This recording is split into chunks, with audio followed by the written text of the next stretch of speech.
Hello dear students, welcome to my channel judiciary with Rashmi. आज के video में हम भारतीय दंड संहिता 1860 के अध्याय 14 में सेक्शन 290 और उससे आगे के बारे में पढ़ने वाले हैं। सेक्शन 289 तक मैंने पिछले वीडियोस में पढ़ा रखा है। यदि आप चैनल पे पहली बार आए हैं तो आप चैनल के प्लेलिस्ट में जाकर सारे वीडियोस जो मैंने सेक्शन 1 से लेकर सेक्शन 289 तक बहुत ही डिटेल में पढ़ाया हुआ है, वहाँ से जाके आप पढ़ सकते हैं और साथ ही साथ अपना नोट्स भी तैयार कर सकते हैं। अगर आपके पास बियर एक्ट है तो आप बियर एक्ट ओपन करके बैठिए, साथ में हाइलाइटर, मार्कर, पेन, पेपर लेके बैठिए और हम जैसे पढ़ाते हुए चल रहे हैं आप इसे सुनिए और एक बार सुनने के बाद दोबारा सुनते हुए उसे नोट्स फॉर्म में तैयार करते हुए चलिए। सेक्शन 289 तक हमने पिछले वीडियोस में पढ़ लिया है। अध्याय 14 जो है वह लोक स्वास्थ्य, क्षेम, सुविधा, शिष्टता और सदाचार पर प्रभाव डालने वाले अपराधों के विषय में बात करती है, और जिसमें सेक्शन 268 जो है वह पब्लिक न्यूसेंस की परिभाषा बताती है। सेक्शन 269 से लेकर सेक्शन 289 तक पब्लिक न्यूसेंस के जितने भी रूप हैं, जो बहुत सारे रूप हैं, उनके बारे में हमने डिटेल में पढ़ा है। अब सेक्शन 290 यह बताती है कि अन्यथा अनुपबंधित मामलों में लोक न्यूसेंस के लिए दंड, यानी सेक्शन 269 से लेकर सेक्शन 289 तक तो लोक उपताप के विशिष्ट रूपों के बारे में वर्णन किया गया है, लेकिन कुछ ऐसे भी मामले हो सकते हैं लोक न्यूसेंस के जो कि इस संहिता द्वारा दंडनीय नहीं है, तो उसके लिए सेक्शन 290 के अनुसार 200 रुपये के जुर्माने से दंडित किया जाएगा। यानी जो कोई किसी ऐसे मामले में लोक न्यूसेंस करेगा जो इस संहिता में अन्यथा दंडनीय नहीं बनाया गया है, तो उसे सेक्शन 290 के अनुसार 200 रुपये जुर्माने से दंडित किया जाएगा। सेक्शन 291 यह न्यूसेंस बंद करने के व्यादेश के पश्चात उसका चालू रखना के बारे में बात करता है। जो कोई किसी लोक सेवक द्वारा जिसको किसी न्यूसेंस की पुनरावृत्ति न करने या उसे चालू न रखने के लिए व्यादेश प्रचलित करने का प्राधिकार हो, ऐसे व्यादिष्ट किए जाने पर किसी लोक न्यूसेंस की पुनरावृत्ति करेगा या उसे चालू रखेगा, तो पुनरावृत्ति लोक न्यूसेंस की अगर पुनरावृत्ति का अपराध करता है तो उसे सादा कारावास से, जो कि 6 मास तक की अवधि का हो सकेगा, या जुर्माना या दोनों से दंडित किया जाएगा। सेक्शन 292 धारा 292 की तरफ चलते हैं, जो अश्लील पुस्तकों आदि के विक्रय संबंधी अपराध के विषय में बात करती है। धारा 292 बताती है कि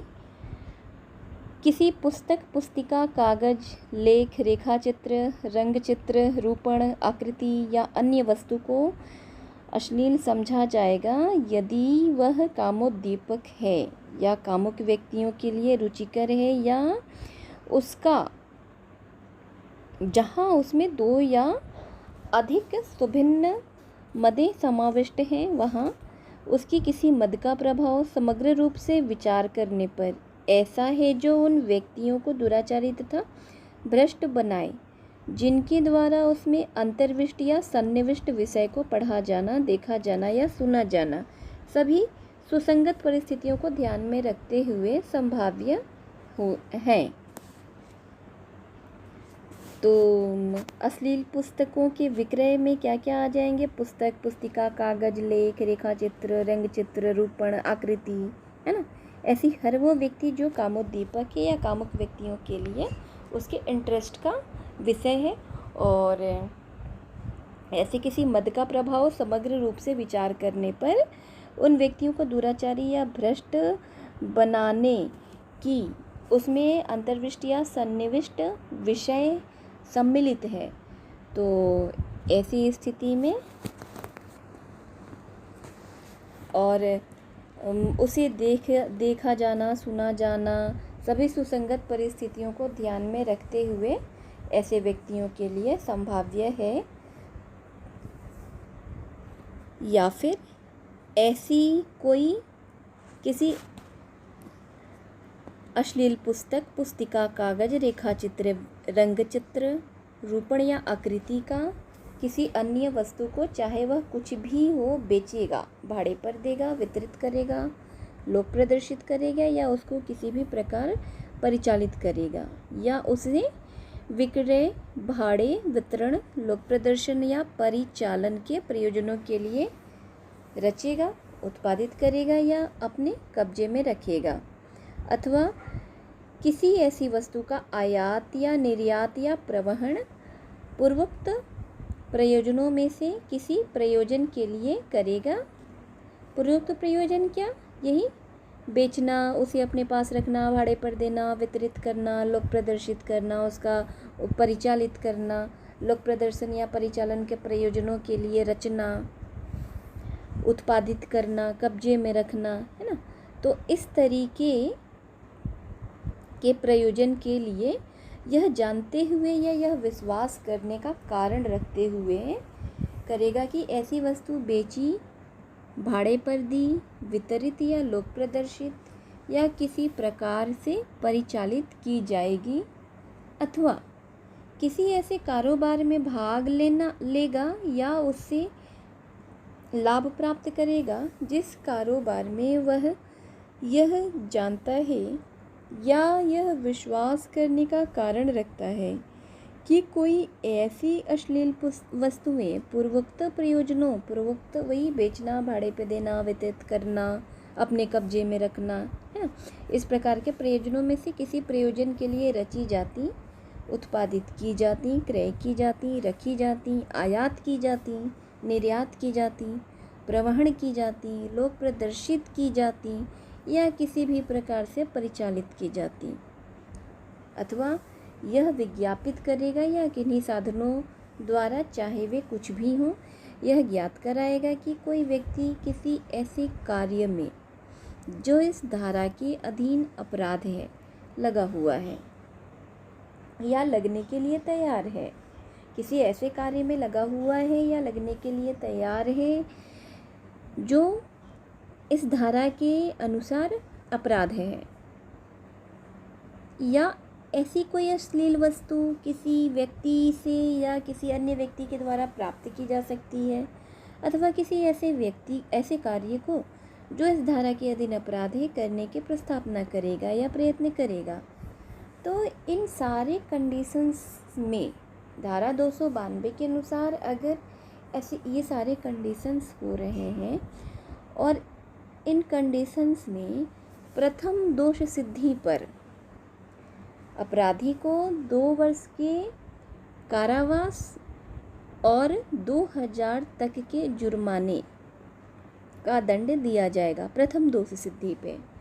और द्वितीय या पश्चातवर्ती दोष सिद्धि पर 5 वर्ष तक का कारावास और जुर्माना 5000 रुपये तक का से दंडित किया जाएगा।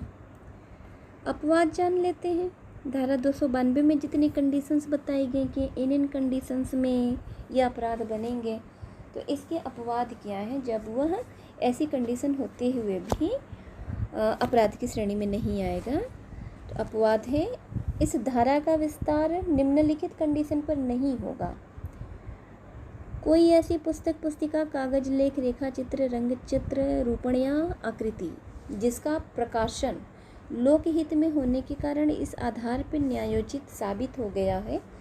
कि ऐसी पुस्तक, पुस्तिका, कागज, लेख, रेखाचित्र, रंगचित्र, रूपण या आकृति विज्ञान, साहित्य, कला या विद्या या सर्वजन संबंधी अन्य उद्देश्यों के हित में है ना। अगर ऐसा प्रकाशन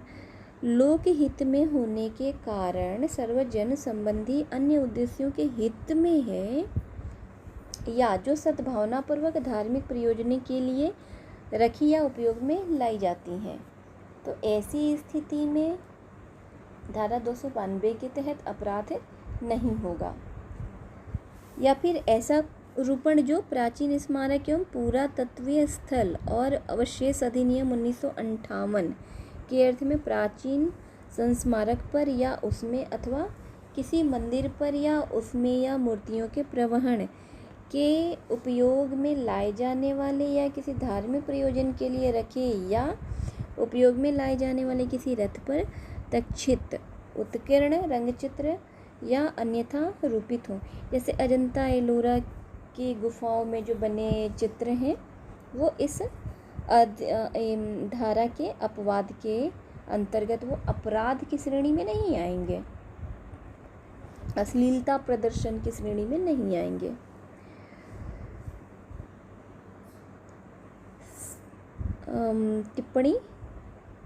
टिप्पणी जानती हैं क्या बताती है? स्त्री के निर्वस्त्र शरीर को दिखाने का अर्थ आवश्यक रूप से यह नहीं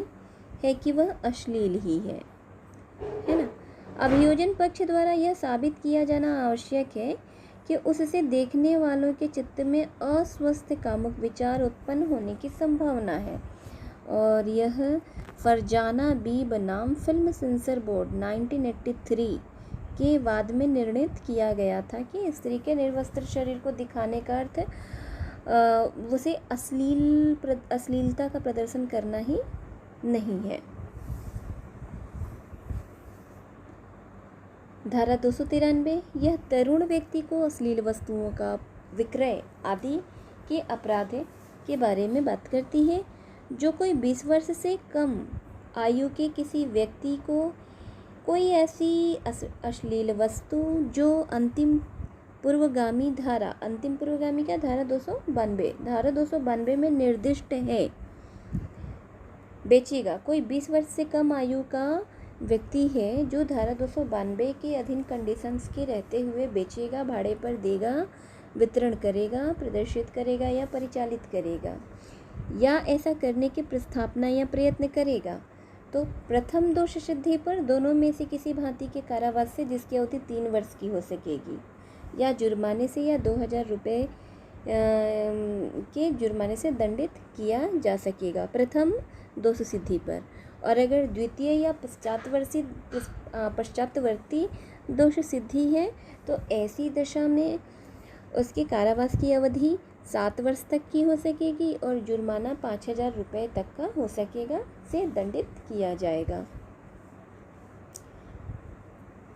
धारा 294 यह अश्लील कार्य और गाने से संबंधित अपराध के विषय में बातें करती है। जो कोई किसी लोक स्थान में कोई अश्लील कार्य करेगा अथवा किसी लोक स्थान में या उसके समीप कोई अश्लील गाने, पवांडे या शब्द गाएगा, सुनाएगा या उच्चारित करेगा जिससे दूसरों को क्षोभ होता हो, वह दोनों में से किसी भांति के कारावास से जिसकी अवधि 3 मास तक की हो सकेगी या जुर्माने से या दोनों से दंडित किया जाएगा। धारा 294 का लॉटरी कार्यालय रखना संबंधी अपराध के विषय में बताती है। जो कोई ऐसा लॉटरी जो न तो राज्य लॉटरी हो और न तत्संबंधित राज्य सरकार द्वारा प्राधिकृत लॉटरी हो, निकालने के प्रयोजन के लिए कोई कार्यालय या स्थान रखेगा, वह दोनों में से किसी भांति के कारावास से जिसकी अवधि 6 मास तक की हो सकेगी